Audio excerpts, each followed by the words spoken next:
So I recently wrote this material on healing childhood trauma. If you want to see what it looks like, the cover will be on the screen. And I'm doing this training and teaching with people on childhood trauma. And one thing I've realized when we do this training, when we do this teaching, a lot of people think that childhood trauma means something severely bad happened to you as a child. And obviously severe abuse and severe things does cause childhood trauma. But a lot of people believe if I didn't go through something severe, I don't have childhood trauma. So today I'm going to explain 5 things, or give you 5 things that causes childhood trauma that is not seen as severe abuse. Some people don't even see this as important, but we're going to explain the importance of it. We're going to talk about the importance of it, and we're going to just speak about the necessity of healing these areas. Now, childhood trauma, let's go back. In the 1800s, Sigmund Freud had this model of the ego and the superego. And to understand childhood trauma, understanding the ego and the superego is very important. So on the screen, we're going to have this image of an iceberg, and I want you to look at this image. Now, a lot of the things with childhood trauma is beneath the surface, where you will see the id. Now, the id is basically your wants, your needs, and your desires. And the id is a little bit selfish, and the id is there when you are a child. A little child, let's say since birth, the id is there. This is why you will see babies throw tantrums. They cry when they want something, when they need something, when they desire something. So the id is kind of like a place of a selfish want or a selfish desire, and it's there since a very young age.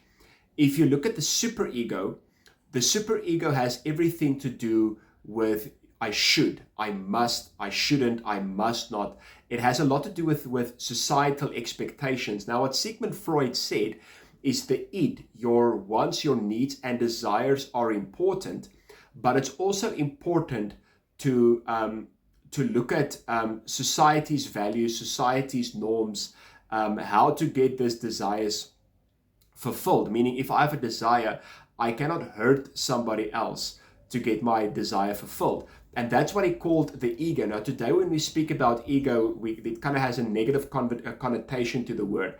But when Sigmund Freud started this theory in the 1800s, the ego was seen as something good in this theory. So when I speak about the ego in this video, or when it comes to the ego and the superego, the ego is explained as something good. So the ego is the mediator between the two. So the ego says, I want my needs and desires fulfilled, but I want to do it in a socially acceptable way. I don't want to do it like in an immoral way, or in a way that's going to hurt other people. The problem is when the id is not satisfied, when my own wants, my own needs, my own desires is not satisfied. A person bypasses the ego and they go into the superego.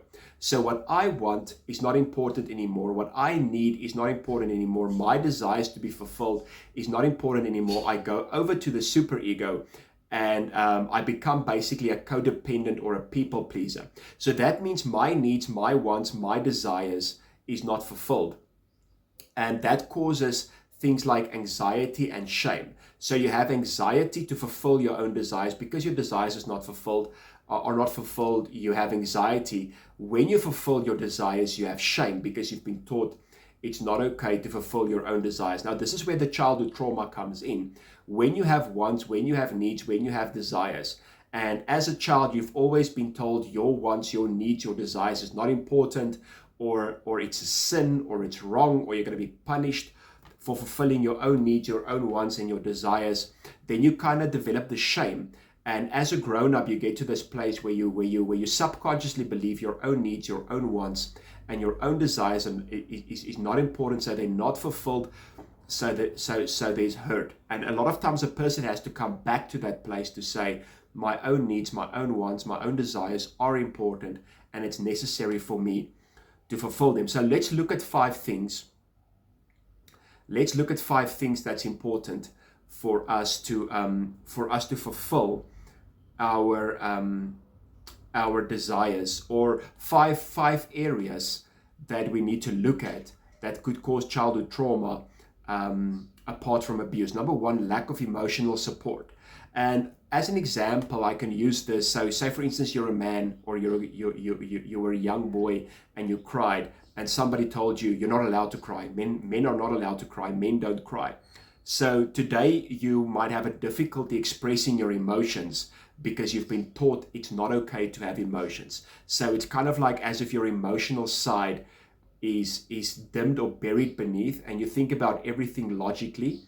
And this is also something that suppresses your own wants, your own needs, and your own desires to fulfill the desires of society. The second one, being alienated in times of need. And remember, as a young child or as a baby, you don't really understand these things.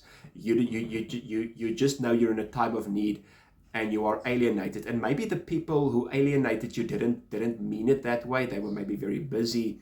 They were occupied with other things. This can come from parents, teachers, coaches, caretakers, friends, whoever, and you felt like alone, isolated, and lonely in a time of need. So all of these things that we speak about that causes childhood trauma doesn't mean your parents or your caretakers were bad. It might just mean they didn't give you the emotional support that you needed to because they didn't know how. They weren't there for you in a time of need because they didn't know how. And that caused the it not to be satisfied. And you've learned over the years, when I have a need, when I feel emotional, it's not okay, it's not taken care of, and it's something that has been built up, and it's still part of your adult life. Number three, when they need to defend themselves, when the young child or the kid need to defend themselves, they didn't feel protected, they didn't feel protection as children. They fended for themselves, and this can cause people to become very dependent on themselves. Okay, so codependency, when there's a dependence on other people, and then self-dependence, where you kind of like in the place, I don't need other people, I had to fend for myself, I had to defend myself all the time. So a person struggles to go into a healthy interdependence. Now, relationships with other people is extremely important. I also wrote this booklet recently called Relational Intelligence. We'll also put that on the screen just so that you can see what it looks like. But relational intelligence and relationships are very important. I do believe, you cannot become the person you were created to be. You cannot fulfill your destiny and your purpose if you don't have the right relationships in your life. But when there's childhood trauma, you become so self-dependent, especially with this number three, where you have to defend and fend for yourself. You become so self-dependent, and every single person that wants to help you, every single person that wants to be there for you, you kind of see them as a threat, and you kind of see them as unnecessary, because as a young child, help wasn't given to you. Before I get to number 4 and number 5, I want to encourage you to subscribe to our channel. Also, we are trusting to get to 1,000 subscribers, so your subscription can really help us. And I also want to encourage you to send this video on to people if you believe it can help them, and if you believe it can be good to them. Number 4, getting rejected for who they are, or getting rejected for who you are. This causes people not to become their authentic selves, and they want to become who other people want them to be. And you even get people asking questions like that. They will ask, is that who you want me to become? Is that what you think I should do? Because they've been taught it's not okay to have your own identity. It's not okay to be an authentic person. You have to become, because like it's almost like mom or dad or the teacher or the coach is only proud of you if you become who they want you to become. Now, I'm not speaking about when they correct you for bad behavior or when they correct you for immoral behavior. I'm not saying like, become totally an immoral person because that's just who you are. No, that is other insecurities that you have to deal with that can also come from childhood trauma. I'm speaking about a healthy way of expressing yourself, and a lot of people weren't allowed. I'm not allowed. Let's just use an example. I'm not allowed to play piano because my parents expect me to play sport, and I'm only expected if I play sport. That's the kind of idea that I'm talking about. When you were not allowed to become who you wanted to be. This causes you to come to a place as an adult where you never ask the question anymore, who do I really want to be? It's kind of like you lost your own identity, because you are so used to becoming or being the person other people expect you to become. Number 5, the need to prove themselves or to compete. And this means I'm only loved, I'm only celebrated when I perform or achieve something great. Now, obviously, we should be encouraged to achieve something great, and there should be a reward for achievement. But a lot of times in these cases, I only feel loved, I only feel accepted when I perform in a certain way. This causes people, when they become adults, to get to a place where they are like in performance mode the whole time. I'm not loved and accepted for who I am. I'm not loved and accepted for just being. I'm loved and accepted for performing. And people totally go into performance mode, and they only feel loved and accepted when they perform. And these are all things that's caused by a young age in childhood trauma. That's not severe abuse, but it does affect you majorly as a grown-up.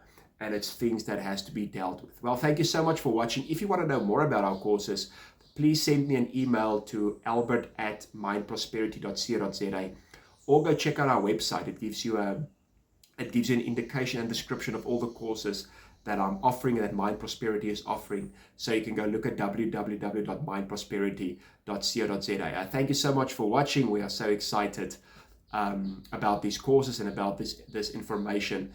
Thank you guys so much, and we'll see you soon again. Goodbye.